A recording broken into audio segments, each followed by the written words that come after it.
Hey everyone, it's Justine and welcome back to another Jumpstart Your Creativity with Justine series video. Today I'm creating some really soft, elegant floral cards here using the Painted Prints stamp set from MFT. So this stamp set's super cool. It has some layering on it and you can see everything that layers together has a nice line around it so that you know what belongs where and it takes all the guesswork out of it. So I'm going to start by just layering all of the first parts of the stamp onto my card.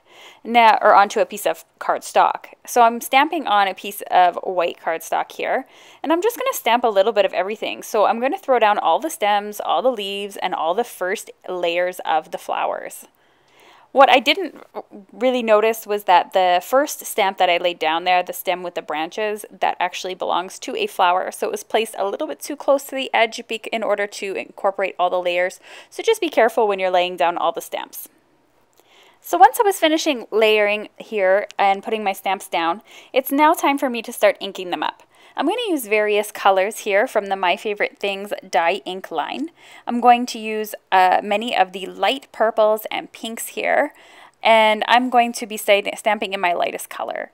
Now, because I'm using the MISTI stamping tool, I'm sure you're wondering, like, why doesn't she just ink up everything and then stamp once? Well, the reason why is because these stamps are brand new, meaning they haven't been inked up at all before.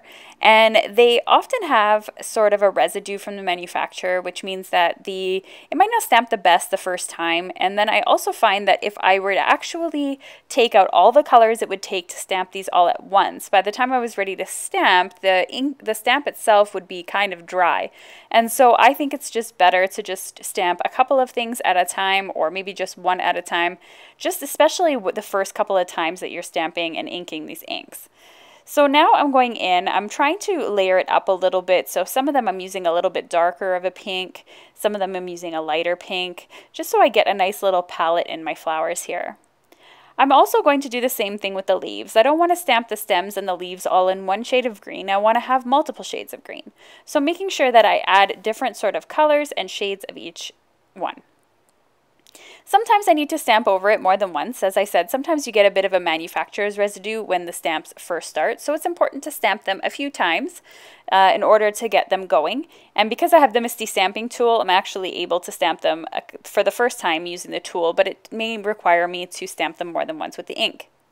So once I was finished stamping everything, I actually grabbed another piece of white paper, inked these all up again so that I had a double set of them. So now it's time to do the fun part and layer them all up. So I have 2 sheets of these stamped, meaning I'm going to have some really nice thick bouquets when I'm all finished. And really, it's just stamping all of the stamps. I don't know if I'm going to use them all when the finished product is finished, but it's nice to have a good variety. And just make sure that you have enough stems, though, for each one of the actual flowers. So you can see here how they all sort of go together. They have a line around each one of the layers, and as I pick off one of the original bases, I go and put the layer right down on top of the flower it belongs to. That way I can easily keep track which one belongs where and know which ones I've picked up already and which ones I haven't.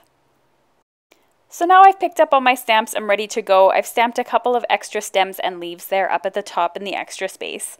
And you'll notice that when I go up a layer, I'm actually going darker each time. So I tried to pick something that was the next shade up or a shade or two darker than the original color. So now I'm going in and again, I'm doing the exact same thing as I did before, is I'm only inking up 1, 2, 3 stamps at a time and then stamping just to make sure that I get a nice impression each time.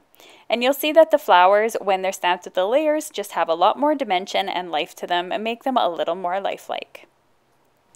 So just a reminder that I did do that twice, once on the second sheet of paper as well, and everything was able to be kept in place because I had them stamping in the exact same spot with the MISTI. So you can stamp, if you wanted to, 10 different layers of these and create a whole big set of these cards if you wanted to. So now I'm going once again and adding the third layer onto the cards. Some of the flowers had a third layer and some of them didn't, so it was just really important to pay attention as to which belongs to which. Now comes the fun part when all the stamping is finished. You can see some of them ended up a little close to the edge, but no big deal. I'm going to grab the coordinating dies and I'm going to add them onto each one of the designs to cut them out. You could also cut them out by hand if you'd like. I'm going to secure them using some purple tape. You can also use washi tape or post-it tape. And the reason why I need to secure them in place is to make sure that I get a nice even white space around the stamp. And not only that, because I die cut with a Gemini Junior die cutting machine, I have to actually flip this page upside down in order to die cut it. So it's really important that everything is nice and secure. Okay, now I have everything die cut. I'm ready to go. I'm also going to go ahead and die cut 3 pieces of vellum using this large stitch circle. This is the inside and out stitched circle die. And I cut 3 of these because I thought I'd get 3 cards out of this, but I ended up just making 2. So if you're following along, you only need 2. I'm using Tombow Mono liquid adhesive to adhere the vellum down. I find that this liquid adhesive, you don't see it too much on the card once you smooth everything out and it dries. You do see a tiny, tiny bit of it, but because the bouquet is going to be a large distraction point, I don't find it necessary to go into the craziness of gluing everything down in certain areas. But of course, you can arrange your bouquet and then glue underneath the bouquet only if you're worried about seeing that glue. But as you can see on camera, it's quite not noticeable, I find. I'm now going to go ahead and I'm going to snip off the sides of the vellum. So I now have the vellum glued on here and I don't need it to hang off of the side. I just wanted it as a little bit of an accent here as a focal point for where I'm going to put my flowers.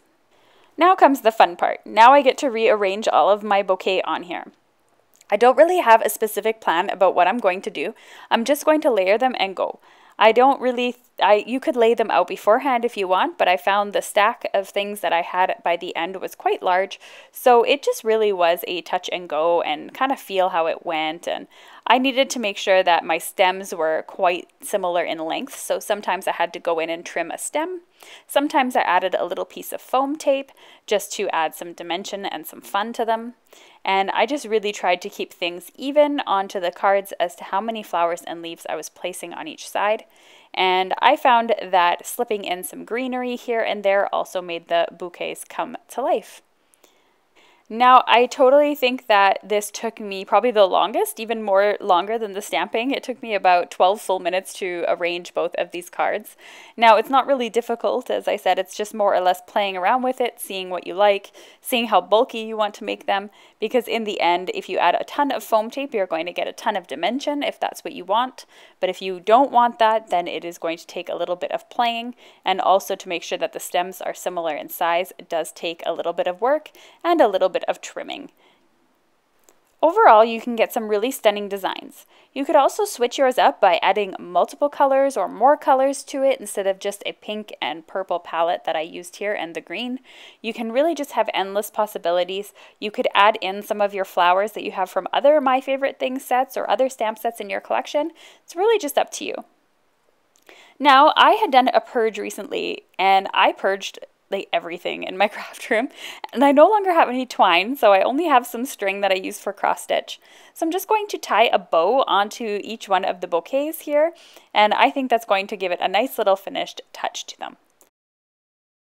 Now it's time to ink up my sentiment here. This is from the Brushstroke Expressions stamp, and I think it's a really beautiful sort of hand lettered type brush sentiment. And I am totally out of thank you cards after the end of the school year. I don't know about you, and so I need to definitely replenish that stash, hence why I chose this. I stamped that in some gravel gray, I believe it was, or cement gray, one of those shades, and I think it looks stunning against the background.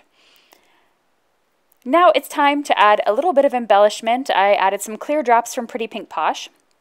I used some of the 6mm as well as the 4mm design, and I arranged them into groups of 3 in a triangle, so it's always good to have them in an odd number.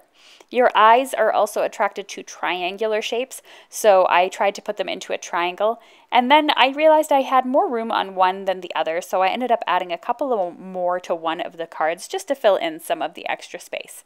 You can see that the card on the right has a much higher bouquet than the one on the left.